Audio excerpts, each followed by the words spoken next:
Hey guys, we're Belinda95, recording live from the local county prison cell.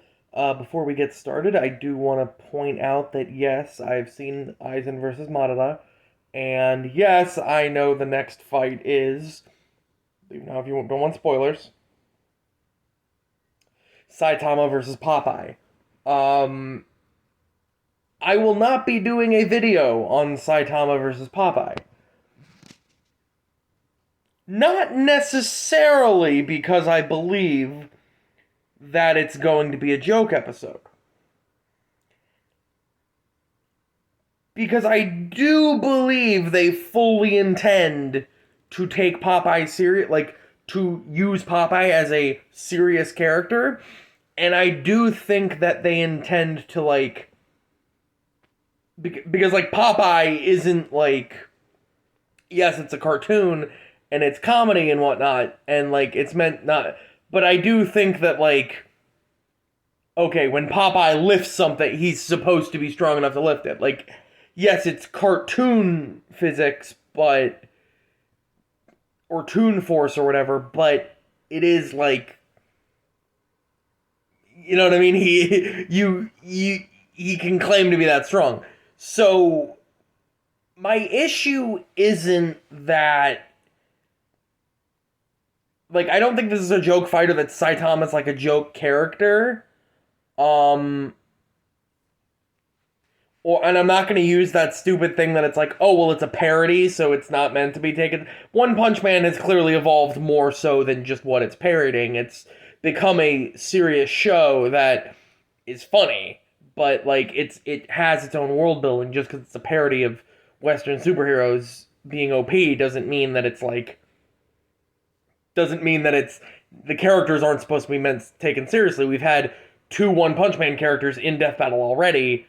Um, but like both characters are designed to be stronger than the people they're fighting. So like there's no accurate way of me to do this.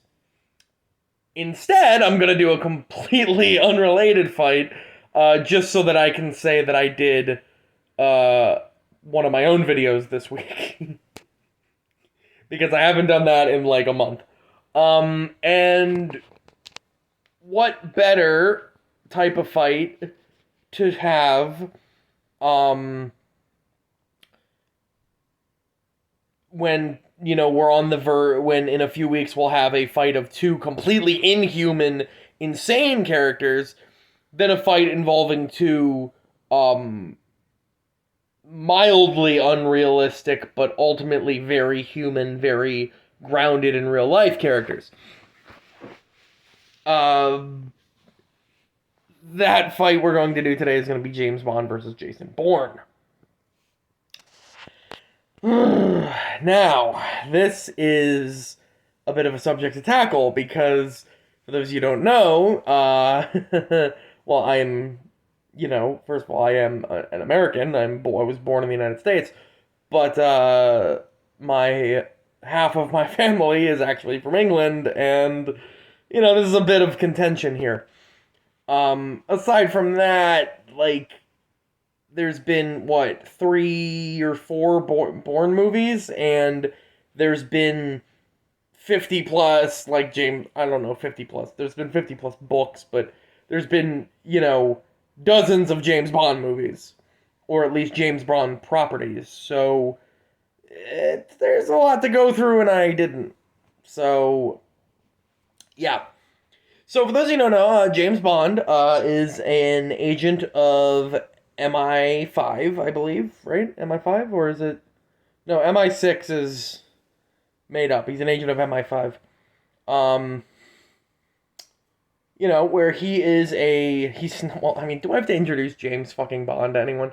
Okay, well, he's a secret agent for the, British intelligence. And he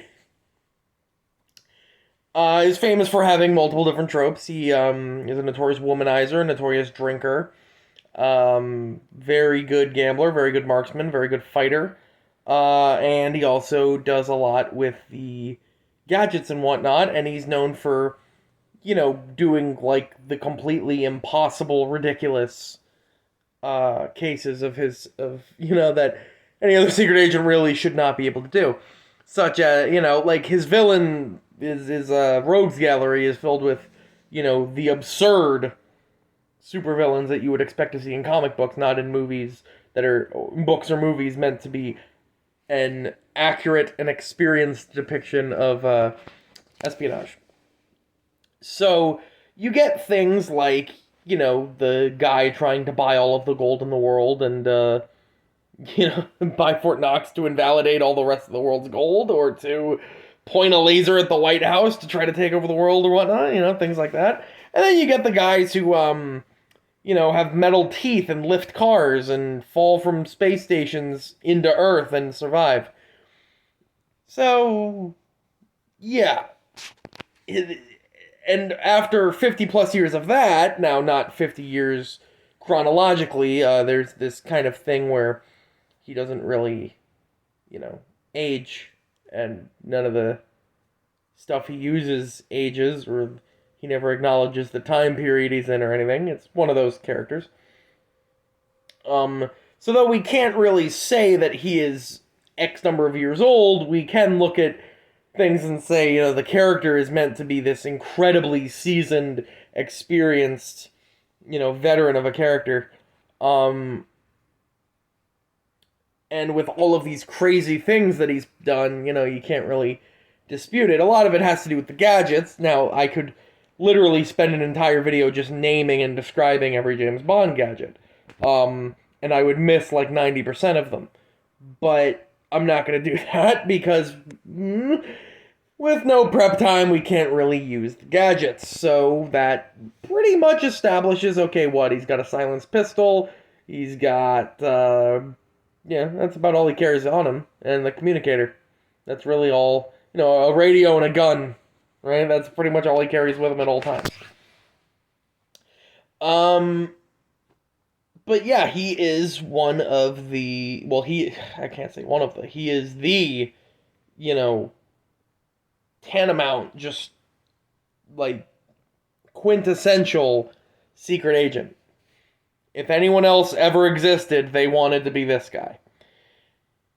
Though the next combatant is equally as renowned, Jason Bourne, there's nothing really known too much about Jason Bourne because he has no memory of his past, and his past has kind of been erased. And, the organization that we presume employed him is actively trying to kill him at every turn. However, he is apparently this incredibly experienced and very adaptable, very, very resourceful agent. So, to the extent where there is a bit of a trope where every little tiny thing that he can utilize, he ends up utilizing and using as a deadly weapon. He's used pens, he's used the legs of chairs, he's used, pretty much any a rolled up newspaper. He's used them as a deadly. He's killed someone with these, or at least fatally wounded, or at least very seriously wounded them, in the case of the pen. So, of course, he's got this very grittiness to him, unlike Bond, where it's kind of like the nature of the beast. He's just doesn't know where to, go. He just survives as much as he can while he's being hunted down. So, and yeah, very incredibly skilled fighter with, James Bond, I think, is known for what? Knowing judo and all, karate and all these traditional, at the time, very modern and, up-to-date martial arts, whereas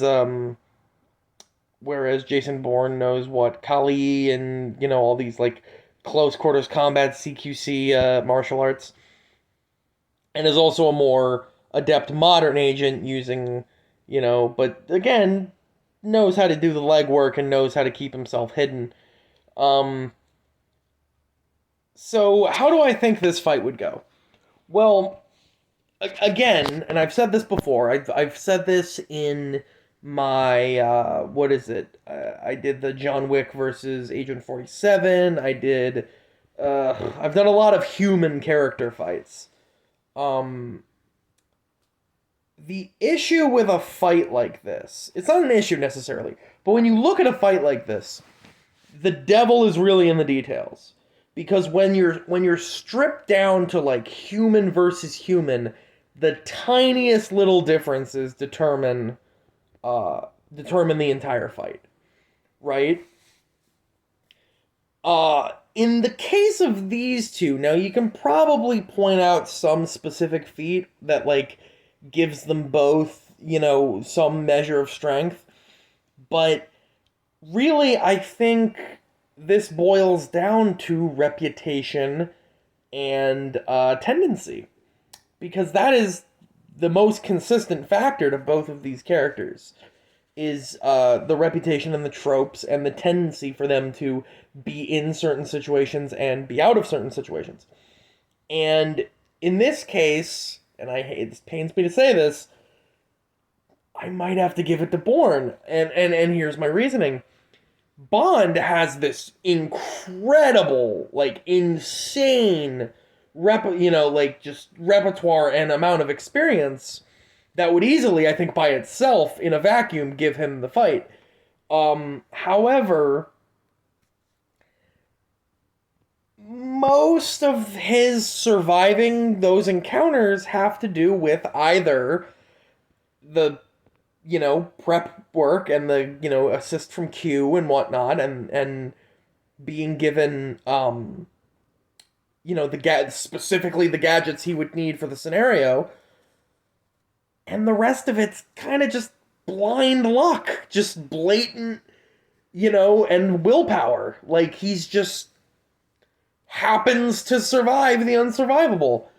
Whereas Jason Bourne has literally none of that going for him and just does everything through resourcefulness and tenacity and just know-how. So, I mean, Bond would be, and you can't, we have to assume Bond has more experience than Bourne, because we've only seen Bourne do certain things, but we don't actually know Bourne's levels of experience. So assuming from his age that we've had, he's had X number of years, he would still lose to Bond of experience, but we've seen Jason Bourne, win out in all of these situations fairly, just straight and even, so like, what type of experience are we talking about? Because in this scenario, Bond, we can't account for luck, right? And Bond's not going to have gadgets on him. Well, look at how many times Bond has beaten somebody or made it through a situation without use of gadgets. Yes, he's killed incredibly, deadly people without gadgets, but he's never faced someone who's also done that without use of them. And we don't really see Bond use the kind of resourcefulness that we see Jason Bourne use. He's always, I'm going to use a gun or I'm going to beat you to death or something. Bourne's like, all right, well, whatever the hell is here, I'm going to kill you with. So I think that, I think in this case, the practical application of the resourcefulness will beat out the, coincidental application of luck and gadgets that we won't be able to use in this fight. If Bond had access to, like, any gadget, I think I'd give him the win. Right? You could take any given, like, he always has, like, 3, right? You take any 3 gadgets he's ever used in any movie ever, and he would get the win. Right? But you can't really do that due to the rules of Death Battle. So I'm gonna give it to Bourne, unfortunately. But yeah. This was a lot to talk about. Verbal Engine 95, see ya.